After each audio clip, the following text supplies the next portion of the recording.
Welcome to the Washington Stormwater Center Grant Writing Workshop videos. These workshops were conducted in September 2012 at 4 locations around Washington State. They were funded through a grant from the Washington Department of Ecology and filmed by Leaping Frog Films. The workshops were organized to provide a morning lecture by Eric Schollenberger, a renowned grant writing expert, with follow-up comments and advice from a representative of the Washington Department of Ecology. The afternoon session featured a speaker from a local jurisdiction who provided a permittee's perspective on grant writing. A short writing exercise to construct an abstract description of the project and an executive summary followed. The workshop you are about to view features David Dunn. David is a financial engineer in the Water Quality Financial Management section for the Washington State Department of Ecology. He spoke to our audience on successful grant elements. I'm David Dunn. I work with Department of Ecology out of Olympia. I work with the Financial Management Group in Water Quality, so we manage, unfortunately, mostly the loans program, but there are some grants for water quality statewide. This includes wastewater, CSOs, side sewers, stormwater, stormwater infrastructure, treatment, detention, conveyance, non-point projects from repair and restoration, tree planting, fencing to keep cattle out of streams, that sort of stuff. So the whole gamut, multiple projects, multiple funding sources, one application. The intention is to make it less work for applicants to access the funding sources we have. That funding program has an application due November 2nd, the first Friday in November. So you're still within, that 4-week time. There's plenty of time, apparently, to develop a complete application and submit this November. As a side note, there is also an aquatic weed control grant program, which is a smaller state grant program, very focused on aquatic weeds. It's a separate application. That information is on our website if you're all interested in that. So that's essentially our program. I'm convinced after listening to Eric that ecology is one of the most accommodating, accepting, bend over backwards to make applicants easy to get into the system and work with them to find their projects. I'm developing all kinds of ideas about being more authoritarian and Machiavellian in our processes, but maybe that's not a good idea. One thing that I thought would be useful, maybe it's a step back from developing an application, is that step back, which was, I think, implicit in everything Eric said, but developing a great project. If you've got a good project that you're going to do, something on the ground which is really going to be helpful, which is really going to contribute to water quality, that is maybe first and foremost what you can do to have a great application. You can write a really well-written, concise, impactful application around a bad project, and you might get funded, but nobody's going to be happy in the end. If you've got a great project and can write an application around that, first of all, the application is going to be easier to write because you've got something substantial to talk about. You don't have to kind of make up flowery language and fill in the gaps that you have. You've got something solid. Secondly, you'll have better material to work with to follow through with what Eric had talked about.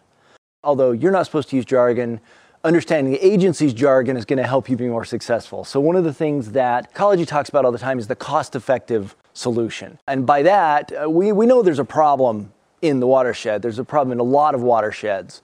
What we want to contribute money toward is the cost-effective way to address that. If you've got a series of failing on-sites, what's the best way to address that, right? You could replace them all with in-kind. Maybe they're just old and failing, and maybe that's the appropriate low-cost solution for that community, for that place. Maybe you want to convert them to sewer.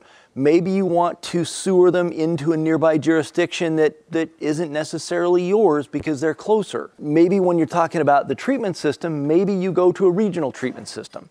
These are all options that should be considered. And in some cases, like, oh, well, there's clearly one sane, effective solution. It's really kind of built into the topography and the type of soils we have and the housing density. We need this type of project. And that's fine, but keep your mind open. Sometimes you can be surprised at what can be found out there in ways of dealing with your solution. If you got a temperature problem in a creek, trees can almost always help with temperature. You're gonna provide additional shading, but if you've got a lumber mill that's got a very hot discharge, outside of the creek, putting in a cooling tower might be the best way to keep heat load from entering that creek. Depends on the situation, depends on what exactly you're looking at. In terms of effective solutions, I would encourage you to hit our website. Every year we publish an offer and applicant list. You can go back to 95 at least and see every project, at least the project description, that 50-word executive summary type thing. You can see every project that applied. You can see every project that got funded. You can see them in ranked order. So if you look at the top 15, top 20 projects, give you an idea of the sort of projects which will currently get funded. If you're really trying to just looking for ideas of what sort of things ecology funds. Additionally, if you've ever applied in the past, our scores and our reviewers' comments on your application are public documents. Just ask us and we'll send them to you. So that feedback loop, we try to make that really accessible. Let people know, if we had a problem with an application, we had a problem with a project, we had a concern about a team member, that should be expressed. If it's at all a good project, correct that problem, reapply. We'll be back in a year. Grants all depend on legislative action, so it's not entirely in our hands, but it's our intention to be back again and fund more water quality projects. So if you've got one that didn't make the cut, but it's still a fundamentally good project, absolutely reapply, fix the holes that were in the original proposal and give it another shot. Of course, we're Department of Ecology, the Water Quality Program, right? So our primary goal is water quality, and that's statewide. It can be groundwater, it can be rivers, lakes, the estuary, Puget Sound, it can be open ocean, wetland protection, any body of water that's within the state's, state waters of the state control. We're interested in seeing it maintained, protected, or cleaned up if necessary. So that's our goal. When you write your application, keep that in mind. Keep focused on what is the impact in the water body? What is the impact to this stream, river, or creek, right? And at the end of the day, this all comes down to use. Is this going to be too polluted to use as drinking water? Is it going to be too polluted to use for agriculture? Is it going to be too polluted for use as wildlife habitat? These are all problems that we want to get to. Eligibility. There are certain things that our programs can and can't pay for. Our grant programs can't pay for low impact development projects. Currently, that's only loan eligible. So understanding the eligibility, or if you don't, asking those questions. This type of project, can a loan pay for this? Can a grant pay for this? Can I get is it a combination? Is it a split? What type of funding are we talking about for the type of project I'm looking at? We can help you maybe craft a project. You're like, we are not a wealthy jurisdiction. We're looking at grant money. Thank you very much. We know you have loans, but that's not our bag. We can help you craft a project that's going to be kind of in that jurisdiction. If you're a bigger jurisdiction and you take on loans, our loans are subsidized by the state. We charge 2.3. Sorry, we just redid that for the new fiscal year. The bond market continues to chunk down, and so we continue to chunk down with it.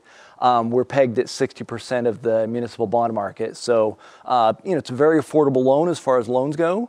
But even within the loan program, there's certain things that we can't pay for out of our loan coffers. From our perspective, partner funding is great because they can pay for other portions of a project that maybe we're not able to touch because of certain federal restrictions on the use of our money. Purchase of property, for example, for a treatment system, we just can't do. We can't buy property. But some of the other partner funding agencies of the state, and I'll point to the Public Works Trust Fund, I'll point to the Rural Development Utility Assistance Program, I'll point to the Community Development Block Grant. They're all funding partners. We co-fund projects with them all the time, and they can fund other pieces and parts of a project that maybe we couldn't, and maybe we can fund a piece or a part that they can't, and we can come together to make a project either overall affordable for the community or fund the entire thing, make it all possible to finance. And we're all about sustainability. We're very excited about sustainability. From the perspective of a funding program, what we tend to mean when we say that is, what is the ongoing benefit? We're gonna give you a grant, it's gonna last for 3 years, you're gonna go out and talk to people about maintaining their septic systems. And it's gonna do real good work for 3 years. When the money runs out, we wanna fund a project that's gonna leave an on-the-ground change, that there's people who have had their practices and their opinions fundamentally changed, and that there's going to be ongoing benefit. If it's a kind of a project where you're just handing out dog pickup bags, and at the end of the grant, there are no more dog pickup bags, and the parks or the watersheds or the stormwater protection areas go right back to the way they were before the grant, that there's dog stuff everywhere and it's run into the water courses, that didn't provide a sustainable benefit in the same way that maybe including an educational component into the project would have. So we were looking for long-term benefits that go past the end of the funding. In a lot of cases, we end up funding public infrastructure.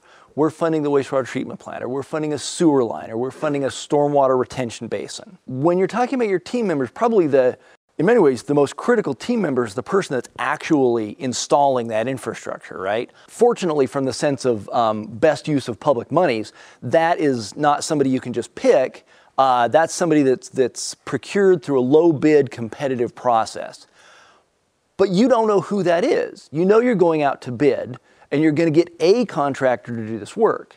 So my advice to you is to always talk about the pieces of the puzzle that you do know, and then describe how you're going to meet those needs going forward. Somebody asked a question about a contract with an engineering firm that you're not sure you're going to be able to hire until you get the money. And so, I mean, if you already had that contract, they were in place, they were ready to do the work as soon as you got the money, and they had agreed to some sort of, it's a contingent thing that we're not going to hold you to this if you don't get the money. I mean, that would be great, because then we'd know exactly who's going to be on the team, we'd know how to proceed.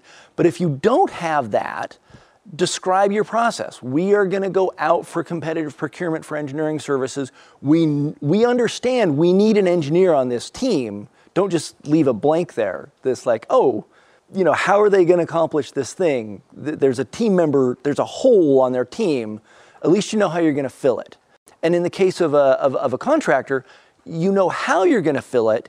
And in some ways, more critical than the contractor is that construction oversight manager. Right? The person that understands construction, understands your project, understands just enough law to be dangerous, who's going to ride herd over the contractor and make sure you get the project that you paid for.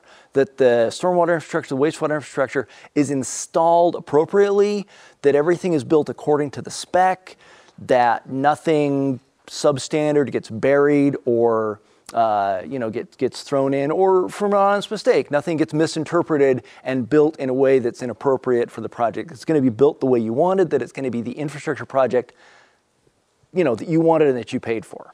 The question was about the new TMDL requirements and the possibility of federal assistance, federal grants or loans to help accomplish the TMDLs. So there's not new money. It's the same money that's been there for the last decade at least. The SRF loan program, which is our subsidized lending program. There's the state, not federal money, the state Centennial Grant Program, and there's the federal 319 grant program. And those are the three water quality funds that Ecology manages. So it's the same set of funding, trying to do more with less, I think is the buzzword that people throw around for government anymore. But yes, we definitely target our money at those specific types of project. Eric had mentioned understanding what the problem is for your project manager, right? When Ecology has prepared a TMDL, and avoiding jargon, TMDL is a total maximum daily load study. This is a study of the in-water body ability of your stream, river, creek, estuary to absorb pollution and handle it without upsetting the ecosystem. So how much phosphorus, how much organic matter can we pump into this river before we start seeing ecological effects or water quality effects? So there's a maximum amount, we're putting in more, we need to control that source of pollution. We need to have less phosphorus, we need to have less heat input to the stream, whatever your TMDL is on. So those TMDLs are state priorities. Those are, we try to be explicit in the application about exactly what our problems are. If there's a TMDL, that's the state sending up a big flag saying, this is a problem. This is one of the things that we need solved. If you're addressing a TMDL, absolutely mention that in the application that you write. Talk to the TMDL coordinator in Ecology's office. Make sure your project is a good fit with the TMDL and talk that up in the application. We're coordinating with the TMDL we're doing a project which is in line with the goals of the TMDL. That's explicitly worth points. We try to be super clear about that in question 4 in the application. Staff turnover in a project team when you've got an accepted grant. We've written a contract, there's this amount of money to do this amount of work in the watershed, it was based on this project team, and you lose a staff member either due to the economy or them finding another job or for whatever reason, they're gone, they're not on staff anymore. And I guess the answer would be it depends. In some cases, the work can get done by some other staff member or by bringing in a community member doing something else. In some cases, you simply can't accomplish the work. And we amend that grant agreement and reduce the scope and essentially recover that grant money, and we'll find some other project to invest it in. Very often there's cost overruns, there's bid overruns. It's been a rough year for high bids. We're always looking for a little more money to bring back and make another project whole. Funding 95% of a project, which has to have 100% to be, to go forward, funding 95% doesn't do any good. So we can always find a use for a little bit of money that you're not going to be able to fully implement on. I'm happy to repurpose that to a higher use. A disconnect between our published stormwater guidance, this is the West Side Stormwater Manual, I'm guessing, and some specific recommended actions in a TMDL. The TMDL said, here is how you solve the phosphorus problem in this basin. The Stormwater Design Manual says, these are the acceptable solutions for stormwater, and those don't overlap. So how do they get that funded? And I'd have to look at the specific situation. I mean, it may be a case where there's just a hole in the system that those don't have grant funding. I can't imagine that we wouldn't loan fund for anything that has a water quality benefit, regardless of what it does, especially if it's like a retrofit or something. What annoys us about the application set that we see, and maybe it's just an invitation to rant a little bit. So there are several things that excite, and so I guess the opposite are things that are bad. So if it's just not a good project, or if it's not a project, if it's just an idea, it's like, oh, we want to do something about temperature in this basin. We want $250,000. Let us go do something. That doesn't help. If you've got a well-defined project, we're going to go and we're going to do A, B, C, D, whatever that is immense help. Read the application. If we've added 4 sentences about getting agreements with landowners beforehand, if you're doing work on private property, that's important to us. Landowner agreement, if you're doing work on private property, you have to have the landowner buy-in. And so every year we add another sentence somewhere buried in the application. Landowner agreements are important. Landowner agreements are important. Landowner agreements are important. So read the application. The application is an insider view on what's going inside our head in a lot of ways. Would submitting vicinity maps and plan sheets help? And yes, that would help immensely. At a bare minimum, you have to submit a vicinity map so we know where this project is going to be taking place. Tree planting along 2 miles of a stream course is great, but if it's a 15-mile stream, it may or may not be useful. In certain locations, they're going to be much more useful than other locations. Specifying where exactly we're going to be planting those trees really gives us an understanding of, is this a useful project, or is this just, is it beautification of a park, which may or may not have water quality benefit, or is it an unformed idea that you just want to plant some trees somewhere, haven't really thought through to the ground level of where those trees are going to go. And if you don't provide the map, it's probably our assumption that we're just going to plant some trees somewhere. We haven't really thought this project through.